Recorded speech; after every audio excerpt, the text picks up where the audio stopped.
દિવ્ય રત્ન Vasundhara charitable trust દ્વારા world woman day ઉજવણી અને નારી સન્માન કાર્યક્રમ. દિવ્ય રત્ન વસુંધરા ચેરિટેબલ ટ્રસ્ટ દ્વારા આજે જાયન્ટ ગ્રુપ ઓફ ઇન્દ્રપુરી ખાતે વર્લ્ડ વુમન ડેના અવસરે એક ભવ્ય નારી સન્માન કાર્યક્રમનું આયોજન કરવામાં આવ્યું. આ કાર્યક્રમનો મુખ્ય ઉદ્દેશ સમાજમાં મહિલાઓના યોગદાનને માન્યતા આપવી અને તેમની પ્રેરણા વધારવી હતું. કાર્યક્રમમાં સમાજમાં વિવિધ ક્ષેત્રોમાં પોતાની સેવા અને યોગદાન આપતી મહિલાઓનું સન્માન કરવામાં આવ્યું. ખાસ અતિથિઓ તરીકે હાજર રહી મહિલા અગ્રણીઓ શ્વેતા જોશી, શ્વેતા તલાટી, વનિતાબેન ઠક્કર, મમતાબેન શાહ, અરુણાબેન રાણા અને રન્નાબેન દેસાઈ સંસ્થાના વડા ચંપકભાઈ પરમાર, શંકરભાઈ સોની, હરેન્દ્રભાઈ જાડેજા, મનોજભાઈ શાહ અને રાજેશભાઈ પારેખ દ્વારા તમામ બહેનોને આદર અને સન્માન સાથે વધાવી નજરી ભેટ આપી હતી. વિશેષ સન્માન પક્ષીપ્રેમી ચૈતન્યા ખેડકીકર અને નિષ્ઠા ગુજ્જરને તેમના સર્વગ્રાહી સેવા કાર્ય માટે આપવામાં આવ્યું, જેમણે મહિલાઓ અને સમુદાય માટે અખંડિત સેવા આપી છે. કાર્યક્રમમાં ઉપસ્થિત તમામ મહેમાનો અને સભ્યો દ્વારા મહિલાઓના યોગદાનને સન્માનિત કરવામાં આવ્યું અને તેમની પ્રેરણા વધારવાના સંદેશા સાથે સમારોહનો સમારોપ સક્રિય અને ઉત્સાહભર્યો બન્યો. આજે અમે વર્લ્ડ વુમન્સ ડેના નિમિત્તે મહિલાઓ માટે ખાસ કાર્યક્રમ રાખવામાં આવ્યો છે. અહીંયા ઘણા બધા મહિલાઓ એવા છે જે કંઈક સમાજ માટે અલગ કામ કરી બતાવ્યું છે. જેવી રીતે કયું ક્ષેત્રમાં છે, કાં તો કોઈ એવું કોઈ છોકરીને બચાવી હોય કે જેણે સમાજની અંદર કંઈક અલગ કામ કર્યું છે. એવા લોકોને અમે એમનું સ્વાગત કરીએ છીએ. ઘણા સિંગરો છે એમનું પણ સ્વાગત કરીએ છીએ. અને અહીંયા જે પણ લોકો બેઠા છે એ બધા અમારા ઓળખીતા નથી, પણ અમે શોધીને લાવેલા છે. એક છોકરી જે છે એ 6 વર્ષની છે. 6 વર્ષની છોકરી આજે પક્ષી પકડે છે, સાથે સાથે એની ટ્રીટમેન્ટ પણ કરે છે. તો એનો જે લગાવ છે પક્ષીઓ પ્રત્યે, તો એના માટે પણ અમે એને અહીંયા બિરદાવી રહ્યા છે. સાથે એક બહેન હતા જે પોતાને ફેશન ડિઝાઇનર બનવું હતું, એના માટે બોમ્બે જઈ રહ્યા હતા.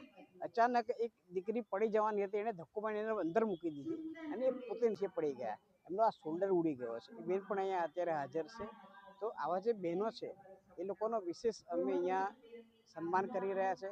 એમને ટ્રોફી આપી રહ્યા છે, શાલ ઓઢાડીને સ્વાગત કરી રહ્યા છે.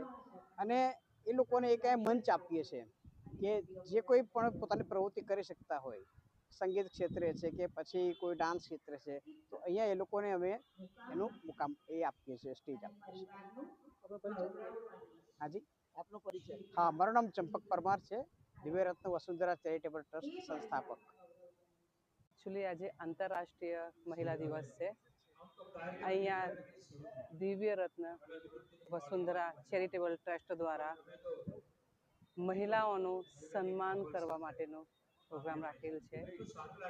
અને એમાં આપણે જાયન્ટ ગ્રુપ ઓફ ઇન્દ્રપુરીનો પણ પૂરો સાથ સહકાર છે.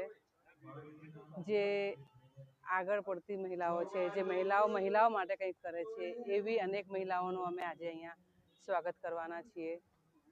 અને ખાસ કરીને આજે મહિલા દિવસ પર હું સમગ્ર મહિલા સમાજને એક સંદેશ આપવા માંગુ છું કે આજે સમાજમાં વ્યભિચાર તેમજ લિવ ઇન રિલેશનશીપના કેસો બહુ વધી રહ્યા છે.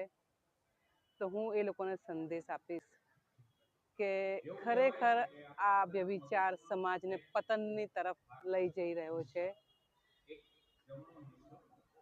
કોર્ટે પણ એને વાલી આપી છે, વ્યભિચારને માન્ય રાખ્યા છે, કાયદાની કલમ જે હતી તે હટાવી છે. તો આજે હું મહિલા દિવસ પર બધાને એક સંદેશ આપવા માંગુ છું કે બધી મહિલાઓએ ભેગા થઈને એક એવો સંદેશ આપવો જોઈએ જે આપણી સંસદ સુધી જાય અને ખરેખર વ્યભિચારની જે કલમ હતી તે પાછી લાવવી જોઈએ. જો આ વ્યભિચાર એટલું બધું વધી જશે તો સાદી રૂપી સામાજિક સંસ્થાને પણ એ વ્યભિચાર ગળી જશે અને એ પછી એક સમાજનો કોઈ અર્થ નહીં રહે. પછી એક મનુષ્ય અને પશુની જિંદગીમાં પણ કોઈ ઝાઝો તફાવત નહીં રહે. તો હું મહિલાઓને ચેતવવા માંગુ છું કે ખરેખર આ વ્યભિચારનો વિરોધ કરો, વ્યભિચારની કલમ જે હતી તે પાછી લાવો. હું મમતા શાહ.